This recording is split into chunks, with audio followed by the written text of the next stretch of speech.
Assalamualaikum warahmatullahi wabarakatuh. Halo sahabat cerdas, kembali lagi bersama Kak Irbab.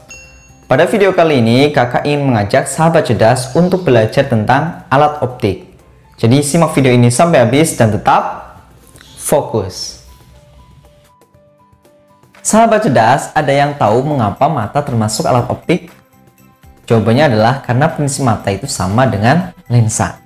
Nah, kalau kita mau belajar tentang mata, maka kita harus mengetahui istilah-istilah di sini. Ada daya akomodasi, titik jauh mata, dan titik dekat mata. Oke, kita ulas satu-satu ya. Yang pertama, daya akomodasi. Apa sih daya akomodasi? Daya akomodasi adalah kemampuan mata untuk mengubah-ubah fokusnya. Jadi, prinsipnya itu hampir mirip dengan kamera. Tapi kalau kamera, cara mengubah fokusnya itu lewat apa? Lewat memaju mundurkan lensanya. Jadi misal kita kalau memandang sesuatu yang dekat, maka yang jauh jadi buram. Kalau kita sedang melihat benda yang jauh, yang dekat jadi buram. Kita tidak bisa melihat kedua benda itu dengan waktu yang bersamaan. Sama aja kayak kamera nih, kalau kita mau menangkap sebuah objek yang dekat nih, kita fokuskan yang benda yang dekat itu. Terus kita arahkan kameranya ke benda yang jauh. Gimana jadinya? Akan buram. Ya, mirip dengan mata. Nah, daya akomodasi itu dibagi menjadi dua. Ada mata berakomodasi, ada mata tidak akomodasi. Mata berakomodasi itu keadaan di mana mata sedang melihat benda yang dekat. Kayak misal kita lagi melihat handphone atau membaca buku. Nah, mata kita itu agak lebih cembung dari biasanya. Dan mata kita itu keadaannya tegang.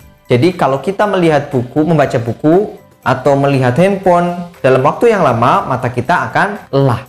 Beda kalau seandainya kita matanya tidak akomodasi. Mata tidak akomodasi itu matanya lebih pipih dari biasanya. Matanya rileks. Ini terjadi ketika kita sedang melihat benda yang sangat jauh. Misal kita sedang melihat bintang, bulan, atau melihat pemandangan pegunungan atau pemandangan laut, ya. Bendanya jauh, mata kita rileks. Jadi mata kita nggak cepat lelah. Nah, setelah kita belajar tentang daya akomodasi, ada lagi titik jauh mata. Di situ istilahnya punctum remotum, titik jauh mata.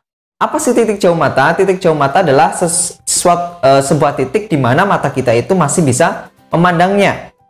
Kalau titik jauh mata orang normal itu tagih enggak, jadi enggak terbatas. Tapi kalau titik jauh matanya orang-orang yang sudah mengalami kelainan mata seperti kakak ini, kalau seandainya kakak melepas kacamata itu tidak bisa melihat jarak tertentu.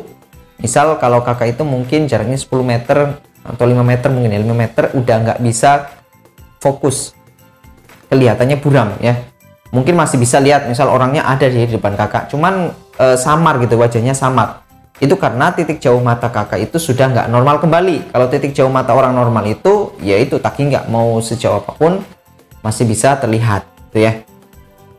Nah, yang kedua ada titik dekat mata. Titik dekat mata itu titik yang paling dekat yang masih bisa dilihat oleh mata. Kalau secara teori titik dekat mata orang normal itu 25 cm.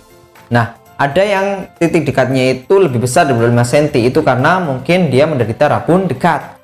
Nah, titik dekatnya itu udah bergeser ke depan. Jadi dia kalau membaca, kalau orang normal kayak gini, kalau dia gini harus dijauhin. Karena titik dekatnya itu maju ke depan ya.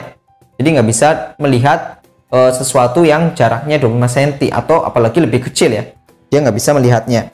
Nah, itu adalah titik dekat mata, istilahnya punctum proximum, yang atas punctum remotum. Biar kalian mudah menghafalkannya, kalian cukup satu aja yang dihafalin, remotum. Nah, remote itu kan biasanya untuk memfungsikan televisi dari jarak yang jauh, makanya punctum remotum. Nah, berarti titik jauh ya, remote. Nah, itu cuman biar kita cepat menghafalnya. Nah, setelah ini kakak akan membahas bagaimana keadaan mata yang tidak normal dan bagaimana cara kita mengatasinya.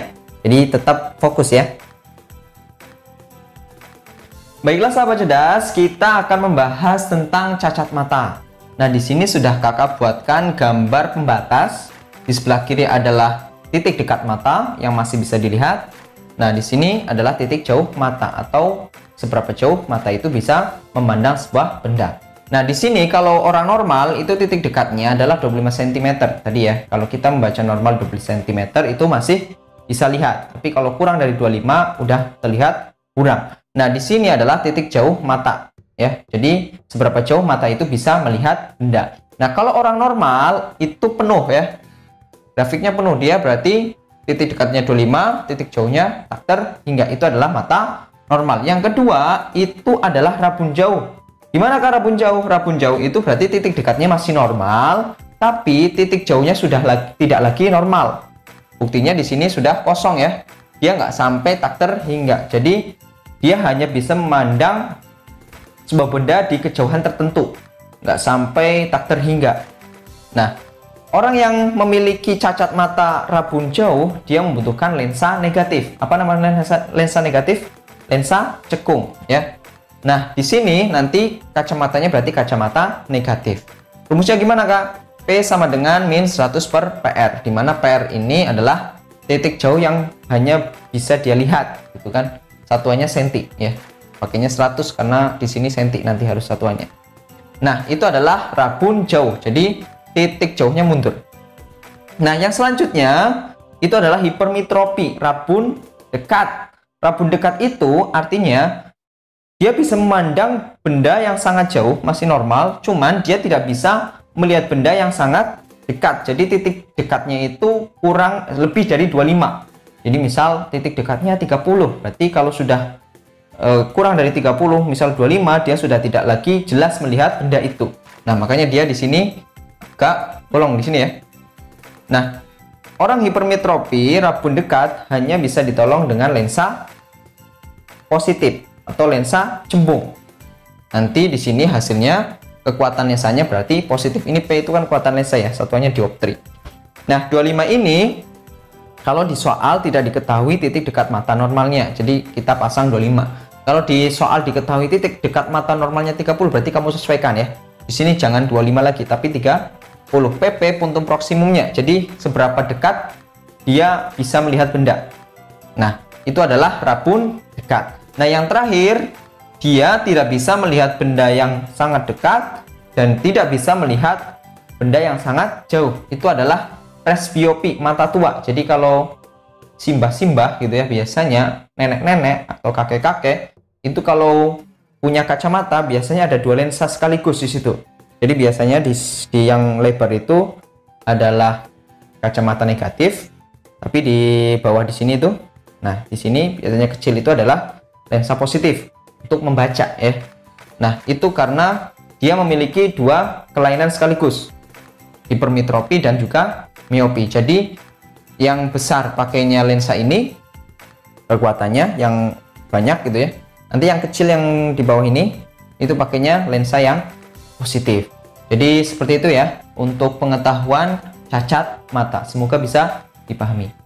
Baiklah sahabat cerdas, kakak punya soal nih, SPMB tahun 2006. Seorang tua biasanya memakai kacamata plus 3 untuk membaca dengan jarak dari mata ke bahan bacaan sejauh 25 cm. Nah, pada suatu hari karena terlupa tidak membawa kacamata, maka orang tua ini meminjam kacamata temannya dan untuk membaca dengan jelas, dia harus menempatkan bahan bacaannya sejauh 40 cm dari matanya.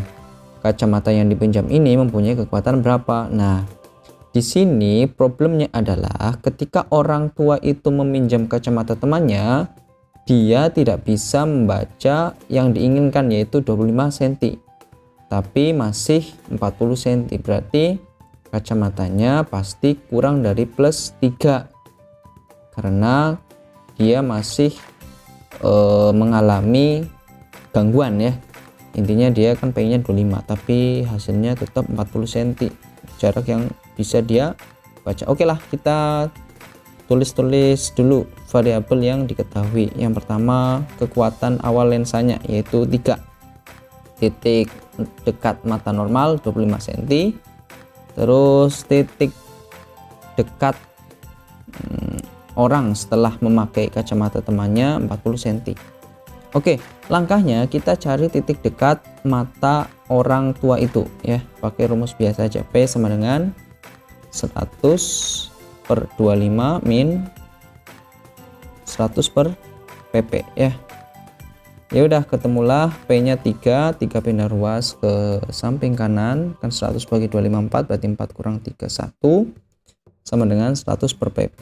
Berarti PP-nya berapa? Pindah kali silang aja, PP-nya berarti 100 per 1 ya. Nah, berarti PP-nya adalah 100 cm. Nah, PP ini kita gunakan untuk mencari kekuatan lensa yang kedua. Dengan cara gimana, Kak? Oke. Sekarang titik dekatnya yang bisa terlihat kan 40. Berarti rumusnya menjadi gini. P sama dengan 100/40 min 100/100. Tadi PP-nya yang sudah kita ketahui dari orang itu adalah 100 cm. Nah, titik dekatnya ini bukan lagi 25 tapi 40 karena dia jaraknya pakai 40 cm. Ya udah, kita operasikan aja. 100/40 dikurangi 100/100, artinya 140 itu berapa? 10 bagi 4, 2,5 dikurangi 1, berarti jawabannya adalah 1,5 dioptri. Jawabannya adalah C. Oke.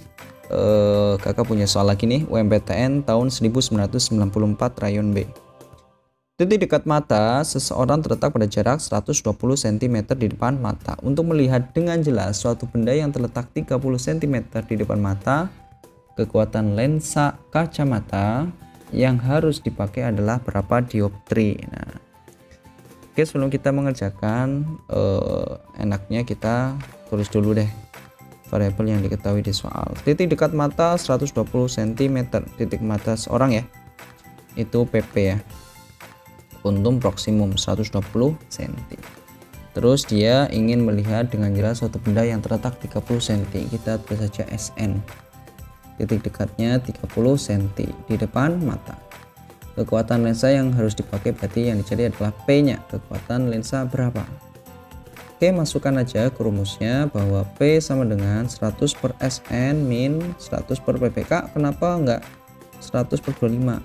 Ini dasar dari rumus itu. 100/25 itu dari ini ya, 100/SN min 100/PP. Nah, antisipasinya karena kalau 25 itu belum patokan, itu dipakai kalau seandainya di soal tidak diketahui jarak baca yang ingin dikehendaki gitu ya. Kalau di sini kan pengennya 30 cm bukan 25, maka antisipasinya kita pakai rumus yang awal. Nah, baru kita masukin P sama dengan 100/30 min 100/PP nya berapa? 120 cm. Kita samakan penyebutnya aja pakai 120, berarti 400/120 dikurangi 100/120, jadinya 300/120. Kita hapus nolnya, terus dibagi 6, jadinya berapa? 5/2. Berapa 5/2? 2,5. Berarti jawabannya adalah yang C ya. Baiklah, sampai di sini dulu materi yang kakak berikan, yaitu tentang mata. Semoga kalian bisa memahaminya dengan baik dan nantinya kalau kalian menemukan soal-soal yang setipe, kalian bisa mengerjakannya dengan sangat mudah. Dan sebelum kakak tutup, kakak ingin mengingatkan ke sahabat cerdas untuk selalu bersyukur karena kita telah dianugerahi mata oleh Allah Subhanahu wa taala. Mata yang membuat kita mampu menikmati seluruh keindahan alam semesta ini. Tanpa mata kita tak akan bisa menikmati sunset ataupun sunrise. Jadi kita wajib bersyukur dengan cara menggunakan mata kita dengan sebaik-baiknya untuk selalu mendekatkan diri pada Allah. Oke, sampai di sini dulu ya sahabat cerdas.